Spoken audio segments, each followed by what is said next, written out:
política. Quem começa hoje, então, é você, Caio.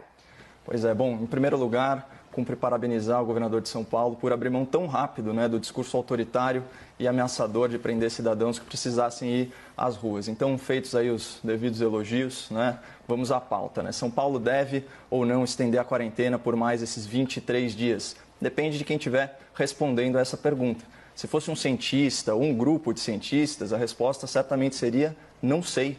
23 dias é um espaço muito grande de tempo para uma certeza tão absoluta. E a verdadeira ciência, ela não se prenderia ao calendário, mas às evidências científicas apuradas diariamente, ou no mínimo semanalmente. O mais provável é que essa seja uma decisão essencialmente política, corrobora para esse entendimento justamente o que você trouxe, Mona Lisa, o timing do anúncio, no dia da posse do novo ministro da Saúde. A propósito, esse novo ministro, o Dr. Nelson Teich, ele parece ter uma visão mais abrangente do problema a julgar pelo seu primeiro pronunciamento.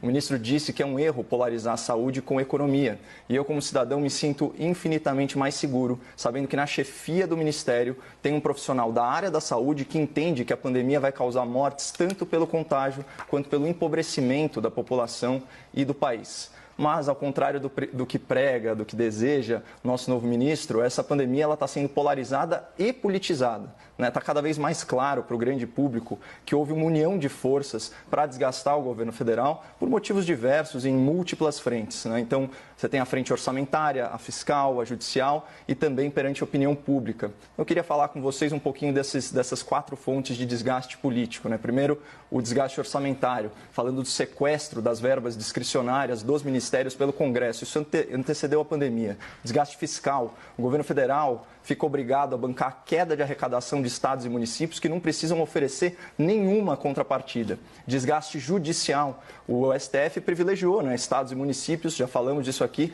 quanto às definições sobre isolamento social. Então, esvaziando o poder de ação do Executivo e do Ministério da Saúde. Traduzindo para o espectador, o presidente não pode mais te autorizar a voltar a trabalhar. Quem manda nisso agora é o seu governador e o seu prefeito. Finalmente, tem o desgaste perante a opinião pública. Qualquer figura que se antagonize ao presidente recebe a atenção da imprensa e é vista com bons olhos. Qualquer defesa que o presidente faça da flexibilização do isolamento é vista como irresponsável e negacionista.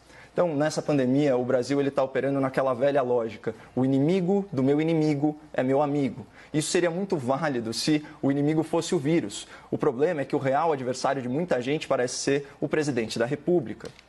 Então, isso nos proporcionou alguns momentos atípicos aí na política nacional. Então, eu digo que eu vivi para ver a esquerda endossar o João Dória. Eu vivi para ver o governador e o ex-presidente corrupto unidos pela rede social, trocando afagos. Eu vivi para ver um ministro da Saúde dizer que o Estado brasileiro deveria, abre aspas, dialogar com a milícia sem gerar um pio na imprensa. Eu vivi para ver o Partido dos Trabalhadores aplaudir um ministro mediano, que num passado recente, quando era deputado, comparou votar no PT com consumir drogas pesadas. Quem quiser acreditar que o Centrão, a esquerda, o STF, a ala militante da imprensa estão unidos contra a pandemia e a favor do Brasil, fique à vontade. Mas, diante das evidências, eu vejo muito mais política e oportunismo do que fraternidade e ciência. Então, eu acho que esse foi o tom da decisão hoje em São Paulo.